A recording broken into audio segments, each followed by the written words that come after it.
Bellman to come up and lead us in the Pledge of Allegiance and a prayer or invocation.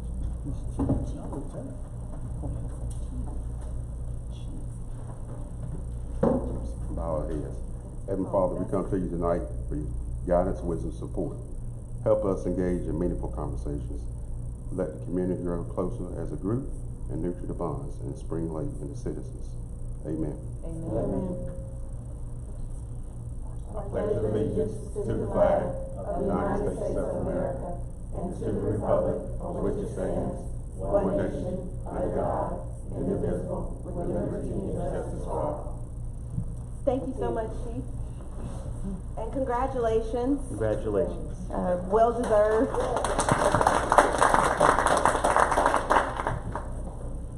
You have been an asset to this town for a long time, and it is my honor to welcome you as our permanent police chief. Thank you. All right, we will move on to agenda item 3, additions and deletions. Alderman Palacios. I'd like to add new business, appointment of the interim town clerk, Patricia Hickman. So we will put that under new business. We will move that to B.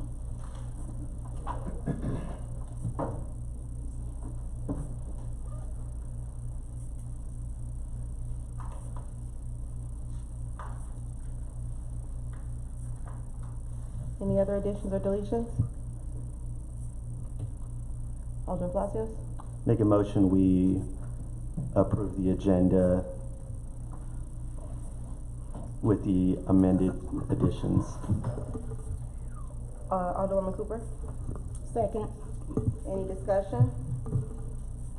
All in favor? Aye. Any opposed? All right, approval of the consent items, the draft minutes for the July 25th, 2022 regular meeting, draft minutes for the August 8th, 2022 work session, and case DV 1089-22 BOA-2022-0020 SUP Sand Hill Spring Lake Civic Center Farmers Market Site Plan. Boy. Alderwoman Cooper. So moved. Alderwoman, call you again. Mayor Pro Tem. I second. Any discussion? All in favor? Aye. Any opposed? All right, we'll move on to agenda item 6, public comments, and we have Miss Lana Shepherd and Mr. Carl Pringle, affectionately known as Uncle Carl, here for a community program. Please approach the mic. Yes, absolutely. Thank you. Thank you. Thank you. Thank you. Thank you. Good evening. Good evening. Good evening. Good evening. My name is Lana Shepherd. I'm the president and founder of the Marius Maximus Foundation for Mental Health Care. And I'm here with a colleague of mine, Carl Pringle, who is the founder of We Are One Big Family. We would love to bring a community program to Spring Lake.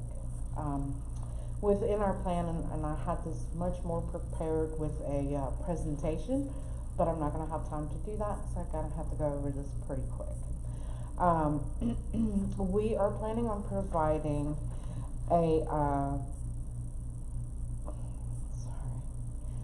community program that will feed teens, veterans, and their families, and We Are One Big Family is going to provide those meals and cook them so that these families will have warm meals to come home to without having to worry about going to a second job or being late from school, being late from work, so that those meals are available. We are hoping to do these meals at no cost to these families, as Carl has been doing in the Fayetteville area. The Marius Maximus Foundation wants to provide these families and these children with peer support by providing them classes like peer support, peer communication, leadership skills, communicating with peers, drug and alcohol addiction awareness and prevention, leadership classes that will provide the foundation for building better families, drug and alcohol addiction resources for individuals and their families, because let's be honest, the families suffer just as much as the individuals do. We also would like to provide vocational programs, including art, music, framing, electrical, finances, plumbing, commercial painting, automotive, computer basics, and after-school tutoring. We plan to do this with the help of FTCC and Mr. Marvin Price, who we've already spoken to and has agreed to partner with us. Sorry, guys. The other part of what we want to do is we also want to do a lot of mentoring. The name of the project is Uncle Carl's Safe Space. Uncle Carl's Safe Space is that place where I don't care what's going on in the street, it is a safe space. As far as dealing with young men, which we've been done in the past, we run mentoring camps. As she mentioned, we do community feedings on the regular. So having a safe space to make home, we feel we can touch a lot more. And through a lot of our community partners and it's programs, we feel we can bring something great to the area. Awesome. So one more thing I just wanted to note is that going through statistics, I have found that with the U.S. Census, that Spring Lake has 24.8% of individuals who are 18 and under, and of that, let me just get this right. Of that, in the income and poverty, the median household income in Spring Lake is $39,000, as opposed to the $56,000 across North Carolina. The poverty rate in Spring Lake is at 21.2%. So I think there is a great gap there and a desperate need for community relations programs like we want to offer in Spring Lake. We have spoken with the mayor before. And we are wondering if we could use your rec center, which will not only help us out, but it would also help your rec center because we can get grants to improve the rec center, which I know it desperately needs. We went out there and looked at it. It's in desperate need of some roofing work. And the rec center is really, really important in this community, not only for kids, but for seniors as well, seeing as it has a large senior citizen program. So we feel that we could not only provide support to Spring Lake itself and the community, but also to the rec center as well. Well, what I would like to do is, I know you prepared a presentation for this. I would love to invite you back. That way you can explain this in detail. You have the information now. It'll give the board and the manager some time to look through this, prepare any questions that we have, and possibly make a decision or whatever is necessary to move forward or on that. Public comment. Oh,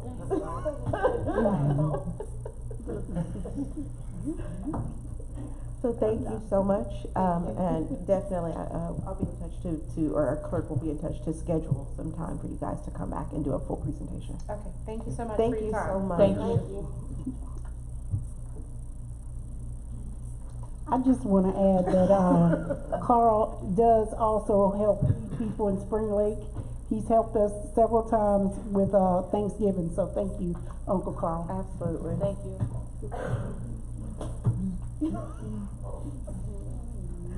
We will move on to agenda item 7, economic development and departmental update by Ms. Patricia Hickman.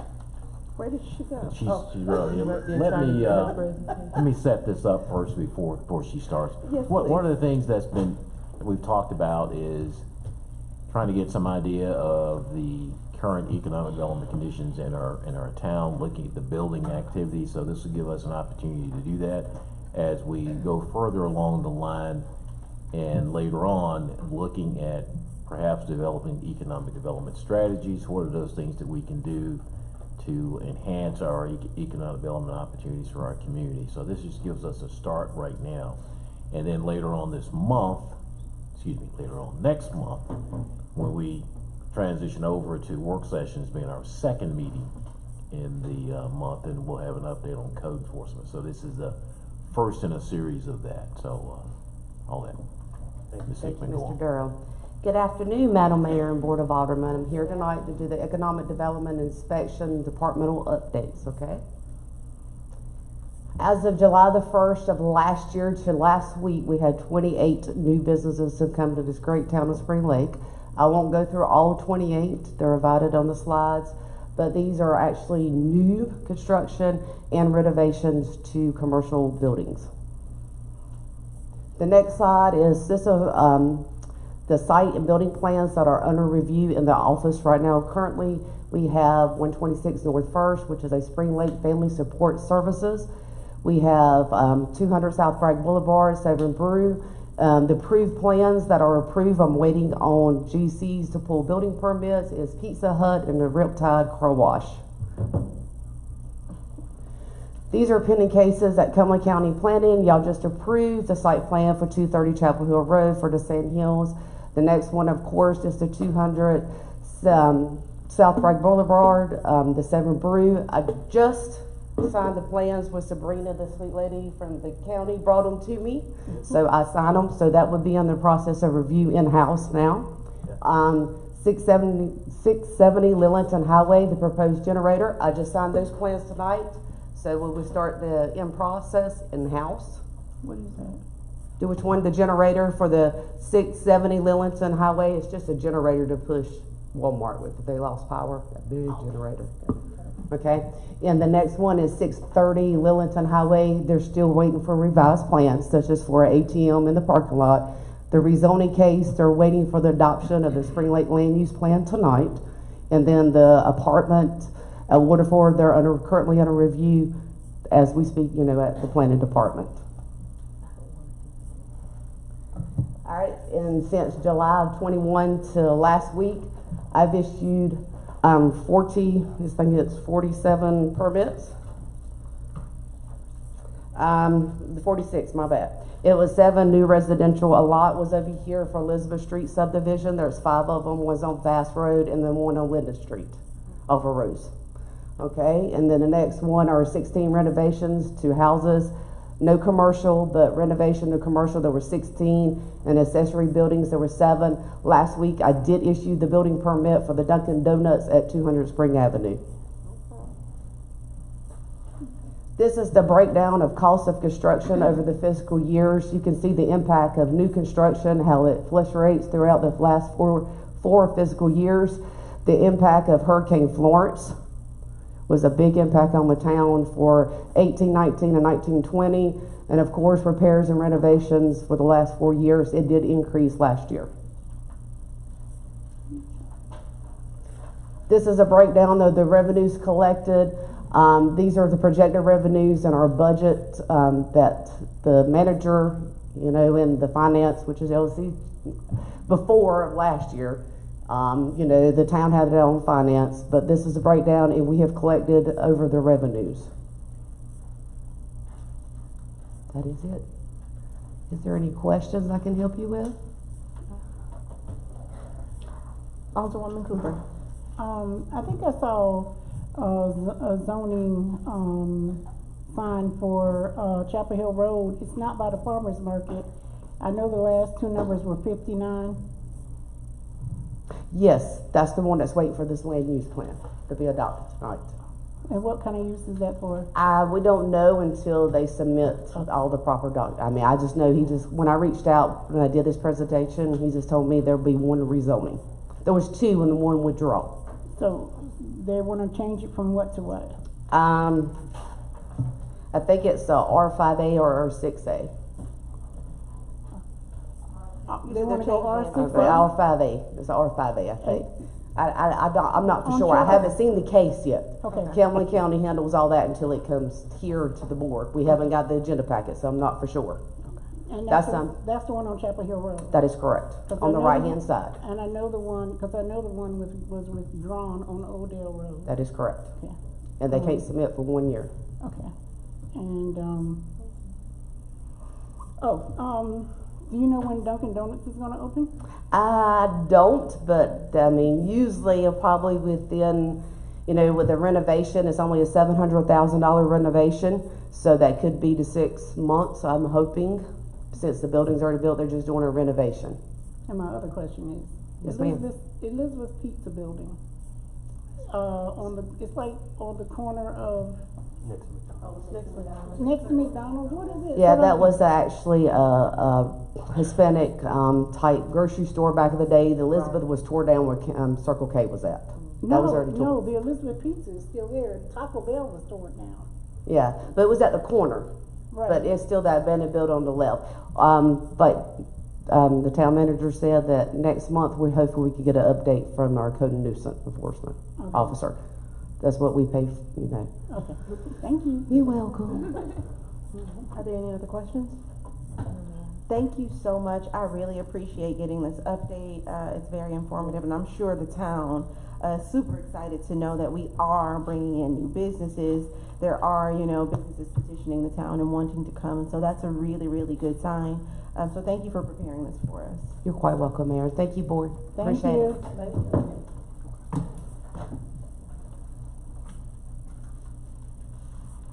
All right, we will now move on to our public hearing for the proposed Spring Lake Land and Use Plan. So is there anyone here to speak on behalf of the proposed agenda plan?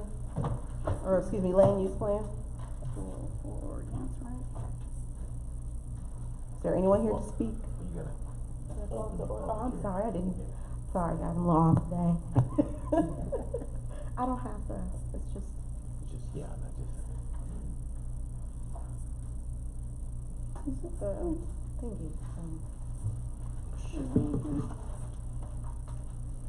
This one didn't have the.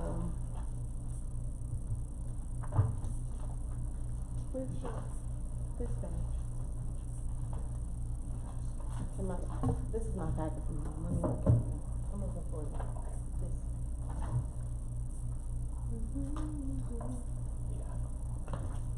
I found it. I couldn't, this is awesome. Okay, now declare this public hearing open, and Miss Anastasia? I'm Addie. This is my coworker Anastasia. Okay. Sorry. So we have been trying to fulfill the shoes of Annette. I'm sorry, and we are not quite there, but we're close. So I'll be presenting this plan today.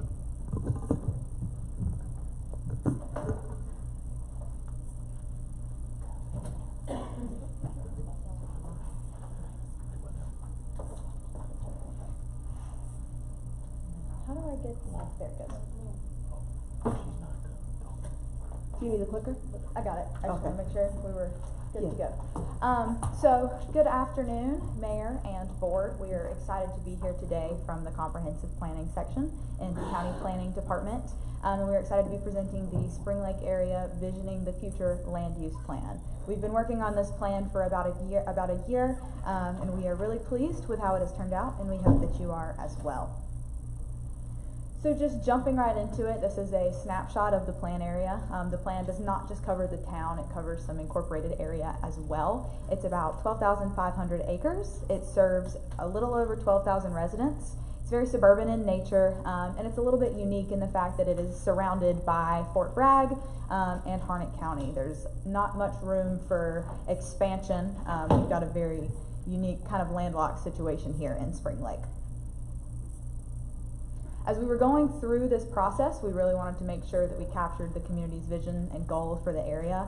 And so as we were conducting our public engagement, a sentiment that came through time and time again was that we wanted to create a destination, not a drive-through here in Spring Lake.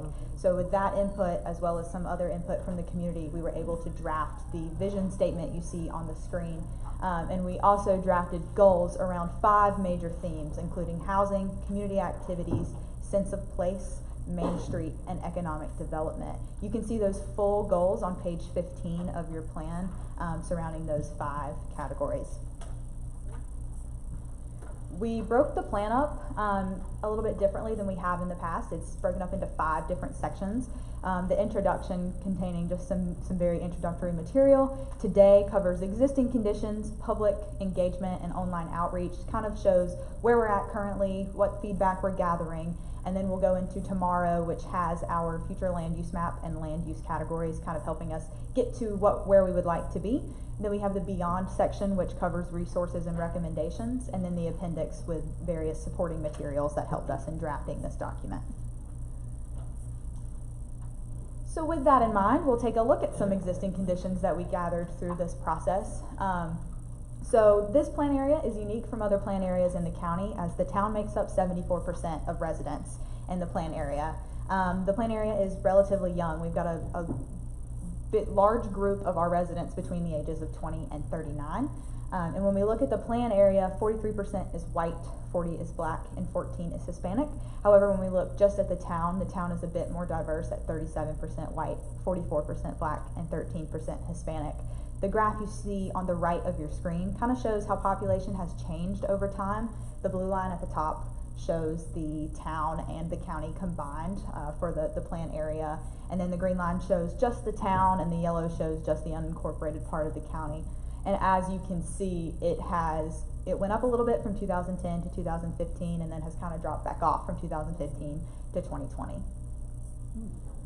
Taking a closer look at housing, of the almost 6,000 units in the plan area, a little over 86% were occupied in 2020. And something that makes Spring Lake unique from other areas in the county is that it's very renter driven. 79% of units are renter occupied, and that's much larger than the county that's sitting at 48%.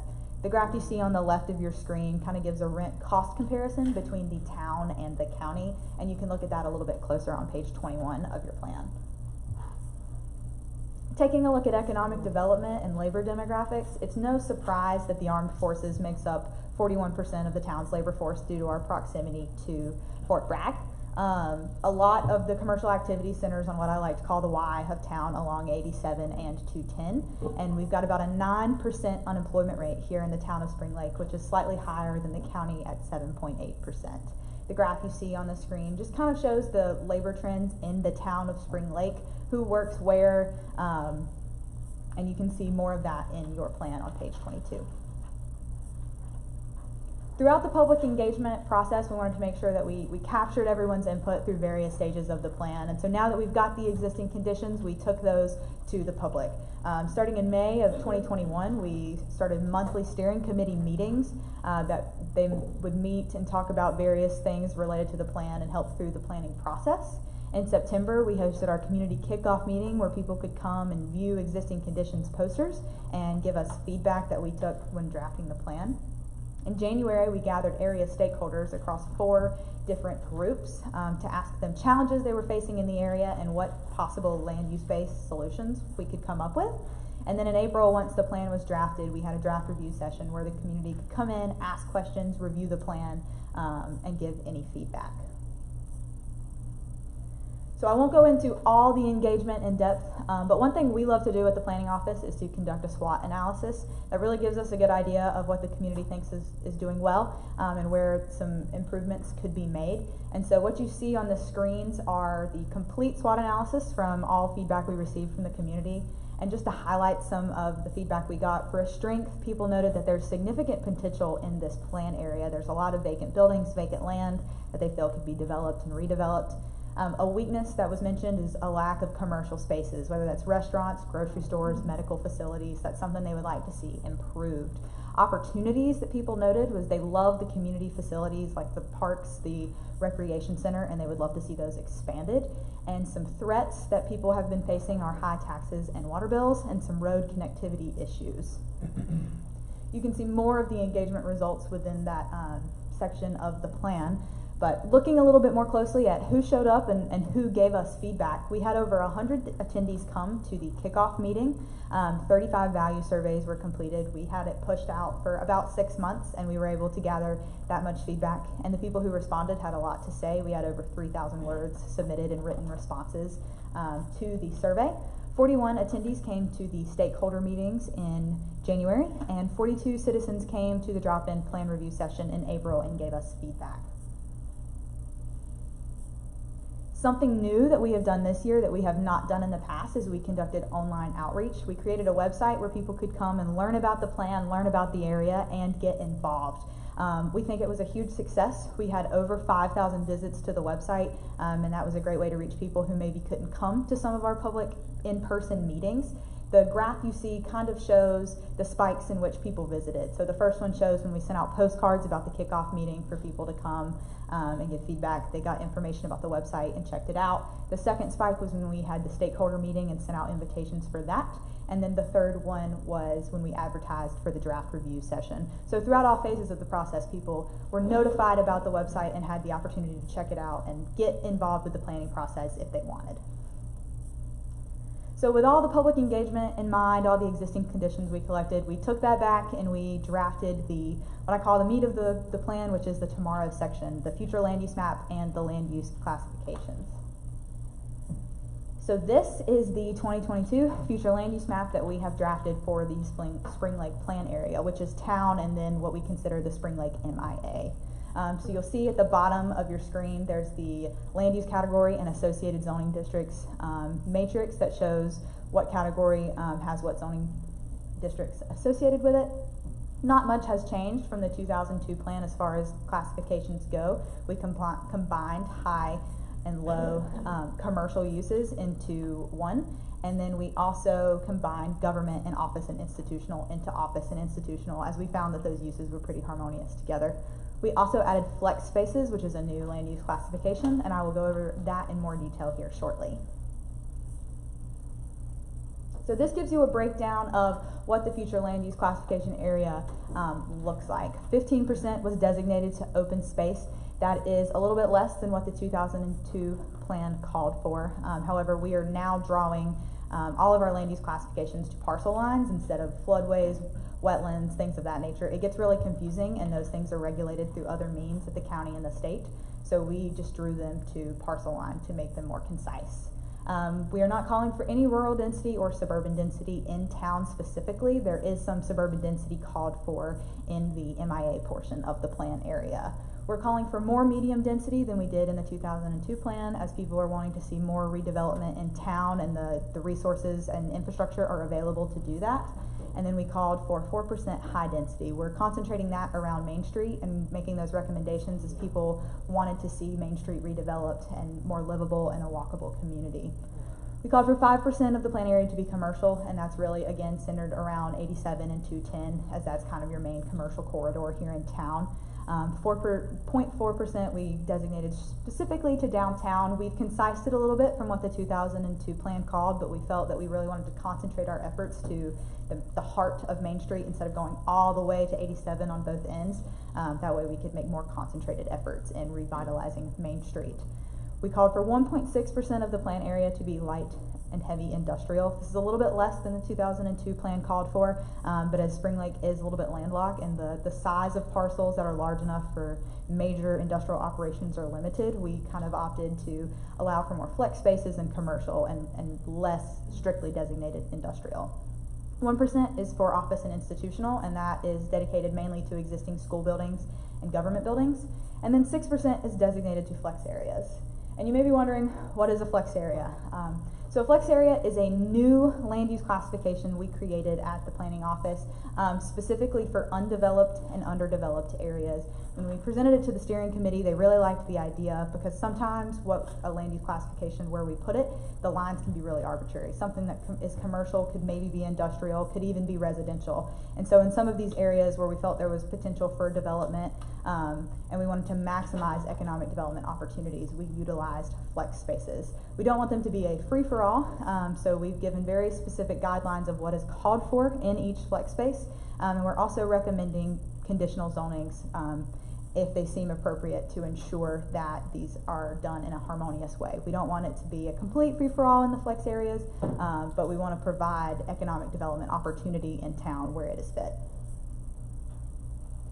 So going over a little bit more of the flex area rationale, there's a finite amount of land that is available in town, and you're kind of bound on multiple sides. So the flex areas act similarly as an activity node, where we've kind of given a concentrated level of development efforts for an area, and we tried to match kind of what was going on in the existing area. Some of the things we considered were things like road connectivity, available infrastructure, water, sewer, things like that. We looked at surrounding use, surrounding zoning, all to inform us as we created these flex areas. So now we'll look at them a little bit more closely. These are the 3 that are in town. There are 6 in total in the plan. The other 3 are in the MIA. Flex area 1 is the southernmost flex area along Main Street down there at the bottom. We felt that that was ideal for businesses or residential, as it kind of sits in between the locally important Main Street and the regionally important commercial corridor. There's already some houses existing there, there's some existing commercial uses there, and we felt that there could really be a mix. So we were calling for CB, C1, R5, and R5A. In Flex Area 2, which is just to the north of Main Street, we're calling for mixed-use development, multifamily housing, or some commercial development. There's an 8-acre tract of land right at the end of Ruth Street that is undeveloped, and we think that could be a great mixed-use location one day. But again, as it kind of is in between the locally important Main Street, your commercial corridor, and then some residential areas, we felt that a mix of those uses could easily be integrated in this area. Flex Area 3 is just a little bit northeast of that, and that is situated between a residential area and then the backside of the commercial corridor. So we felt that it could be a transitional space for lighter commercial or higher density housing. Something like a real estate office could easily exist in near a neighborhood, and those uses be cohesive. So we felt that we didn't want to be too arbitrary with the line of this is commercial, this is residential. But again, as requests in these areas come through, planning staff may recommend a conditional zoning just to ensure that, you know, it's going to be harmonious with the rest of the area. So with that in mind, we'll kind of shift gears and talk about land use classifications. For the sake of time, I'm not going to present every single land use classification, but I'm happy to answer any questions or go over any if you have one in specific you would like to look at. But I will show you, this is what every single land use classification page is set up like. We included this section user guide in the plan so readers could quickly see what information we're providing in each of these pages. So we list the compatible zoning districts for the town and the county. We list planning considerations that planning staff will use when we get things like text amendment requests or rezoning requests. We've got suitable locations, maybe not so suitable locations, why we selected a place to be a certain land use category. All of that is housed on this page. We also have suggested policy updates. Those are specific to ordinances. And then we have other recommendations that aren't ordinance specific but are still very much tied into land use. As an example, people talked a lot about stormwater issues in Spring Lake, so we made a recommendation to create a 311 stormwater reporting system. Still land use related but not exactly an ordinance.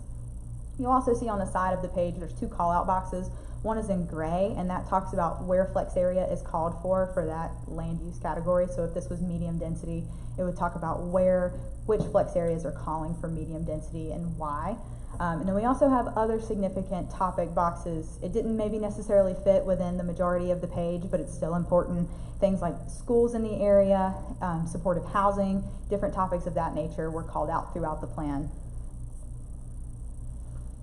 So with that in mind, we'll move on to the Beyond section, which is really our resources and recommendations that we tabulated so that any stakeholder in the community could get involved at some level to start making Spring Lake into the area they want it to be. We created 79 new recommendations that are organized by topic and then priority in the plan. And then we also have resources, and there are things like grants, technical assistance, business loans. These are things that we found that are available to the public. Some are nonprofits, some are area residents, some are boards, and you can look through the resources and see if something is available to you in your stakeholder position that you maybe would be interested in using or applying. I don't have, for the sake of time, I wasn't going to go over every single recommendation we made, but I wanted to highlight the ones that we marked as high priority. These mainly are ones that were ordinance specific that we felt could be implemented. and then some other high priority things that citizens mentioned. For residential, we're recommending requiring connector streets and subdivisions if there could be development in the adjacent area to help with connectivity.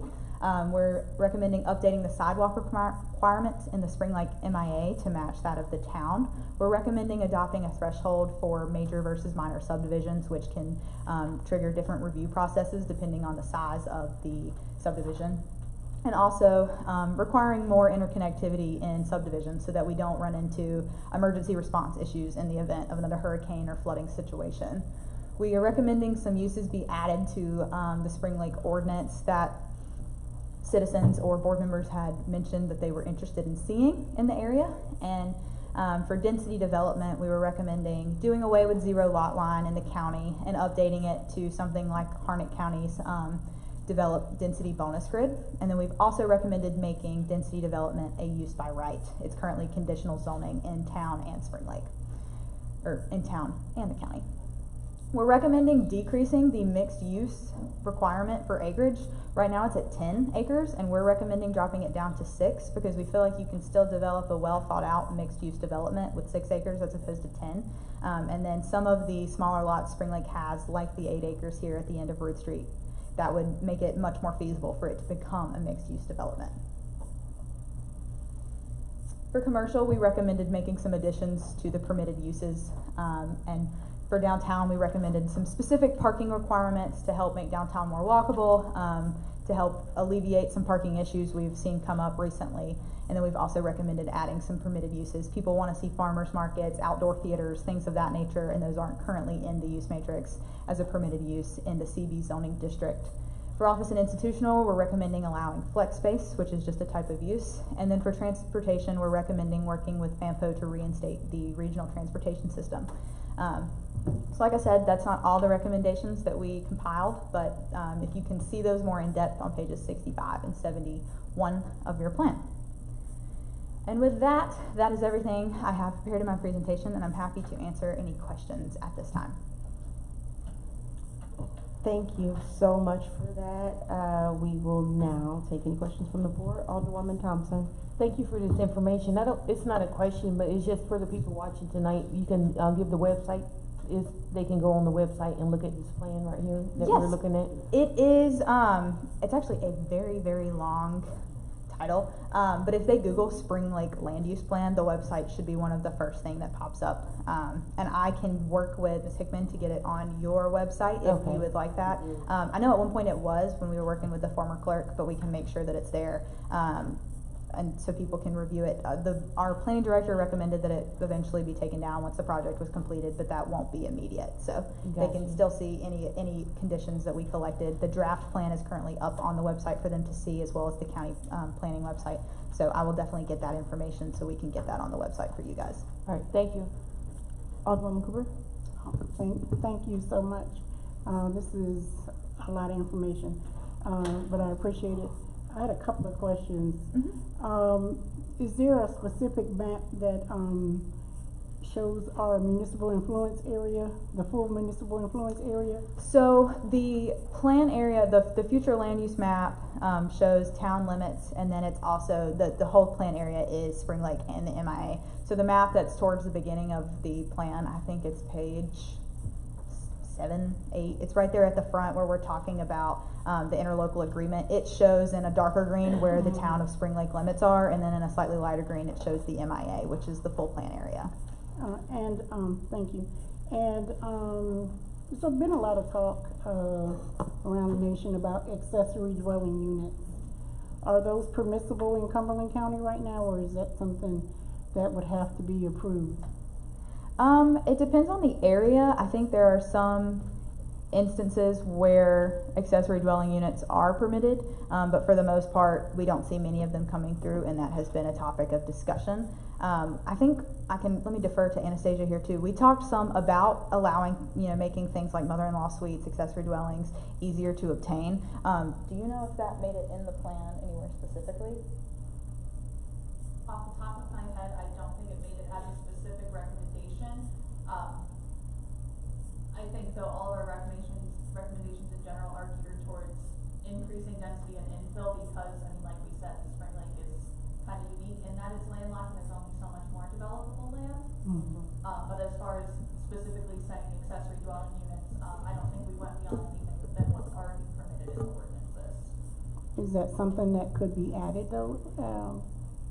We could definitely, if that was something you were interested in, we could draft up a recommendation to be added to the plan. That's also something you can work with, like I know the COG helps with text amendments. The county cannot do text amendments for other jurisdictions, but you could work with Mid-Carolina. And so even though it may not be something specifically listed in the plan, that's still something that Mid-Carolina could help you do research and drafting for a text amendment on. We are happy if you would like to see that added into the plan and you wanted to adopt the plan, you could adopt it on the contingency that that is added somewhere, a statement about accessory dwelling units, if you want to see it documented in the plan. But it's always something you can work with a consultant or a regional partner to work on text amendments.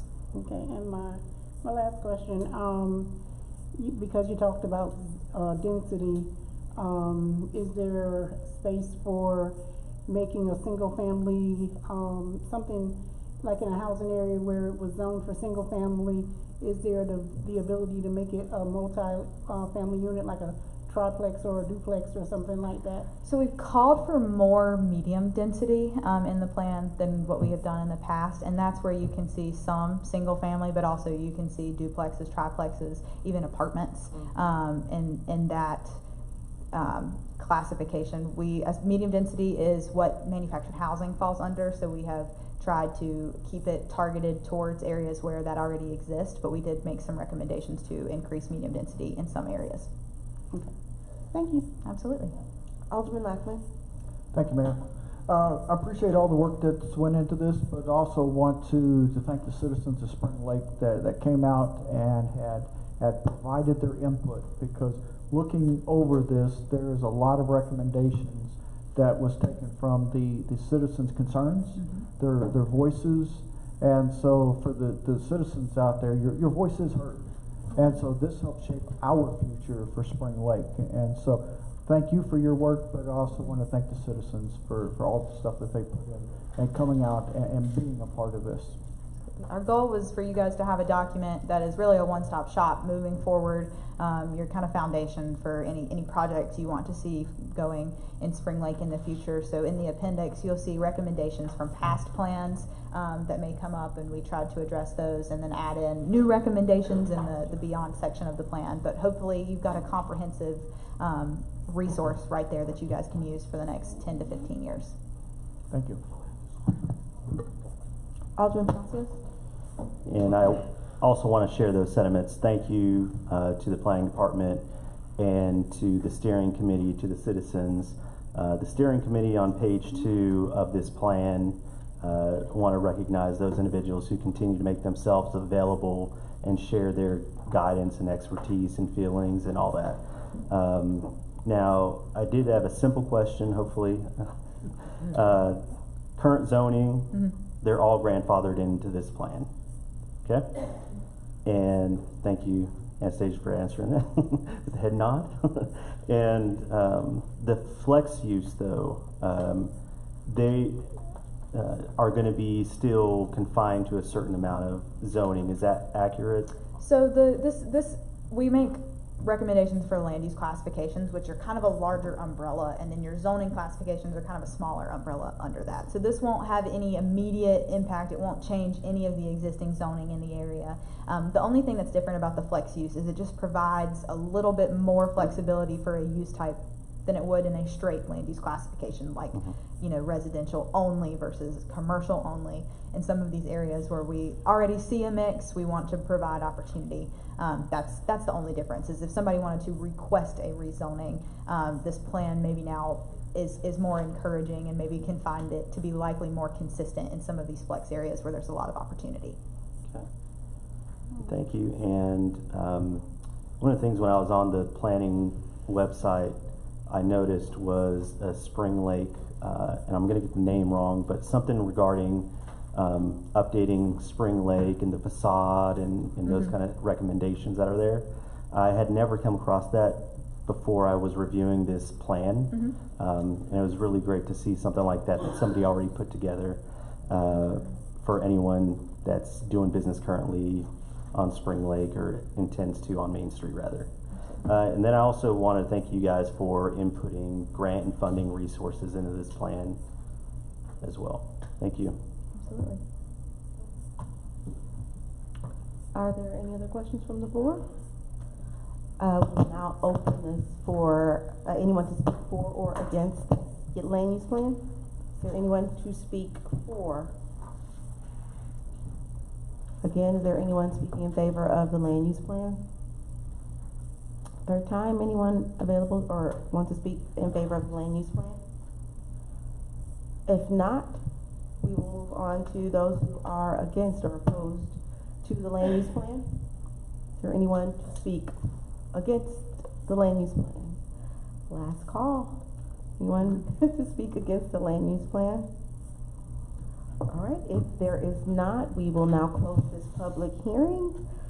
Thank you so much for all the work that was put in. I know Annette isn't here, but she was a pleasure to work with throughout all of those meetings. She was very open. The entire team was open to answering questions, even the questions that I thought were, really small. They were very helpful, and this is a very comprehensive plan that I am looking forward to, working with the board and the town and the staff to, start to implement these so that another 20 years doesn't go by without us, taking advantage of such a valuable document. So thank you so much. We will now move on to 9A, consideration of the approval for the land use plan. I'll now entertain a motion. Mayor Pro Tem? I'd like to make a motion to consider the approval of the Spring Lake area land use plan. Alderwoman Cooper. I second that motion. Is there any discussion? All in favor? Aye. Any opposed? The land use plan has been approved. Thank you so much. It won't say draft anymore. It'll be the permit. Get the most updated copy online, and That's what I was then we gonna can also have a few of the final copies. We don't need more copies because this is already, the contents isn't going to change, right? Perfect. We're good. We're good. Yes. Thank you. No more trees. Alrighty. Thank you so much. Magnus.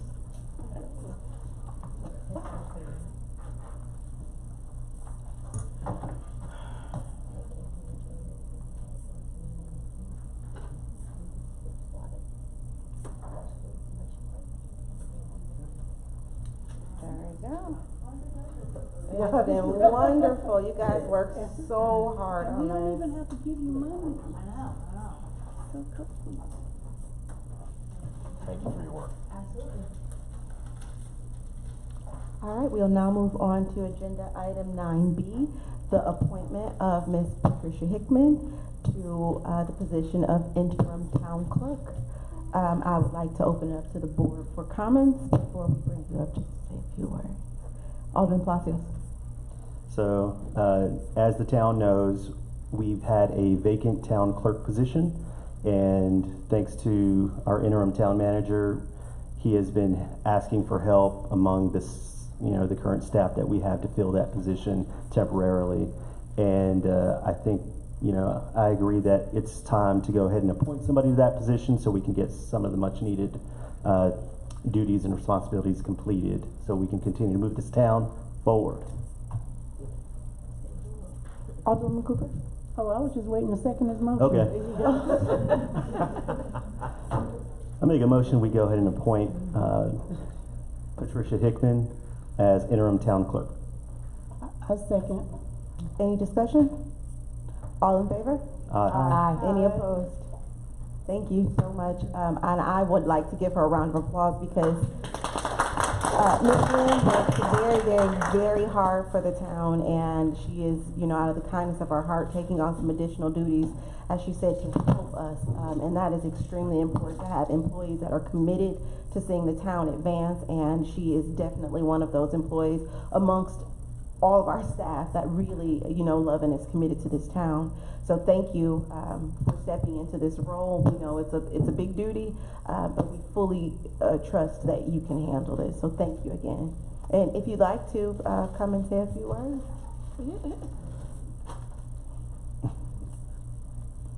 Thank you, Mayor and Board. I look forward to working with each and every one of you. Yes, I do, love the town, so, I'm here for the public as well. So, but this is only interim. This is not permanent, but I will step in to help this great town move forward. So I appreciate each and every one of you. Thank you. Thank you. Alderwoman Cooper? While I have you up there, something I always wanted to highlight since for a good while was, I don't think people understand how much work Ms. Hickman does. She is, and I'm gonna let her tell me what the name of the organization is, but she is the incoming president for meeting and planning for the state, and if you would, so that we can put that out there publicly, please. I will. I've been with the organization for 15 years. It's called the North Carolina Permitting Personnel Association. I am the president-elect. So I was a regional director, and I moved to vice president. Now I'm president-elect of this organization. So yes, I represent this great town of Spring Lake. Thank you so much. I think it's important we know how much work our staff do for us. So thank you. Thank you. And Appreciate all of you. congratulations on your new position and your position as president-elect. Well, thank you. Appreciate it. Thank you. All right, I'll now entertain a motion for adjournment. Alderwoman Thompson, I make a motion that we adjourn. Mayor Pro Tem, I second. is there any discussion? All in favor? Aye. Any opposed?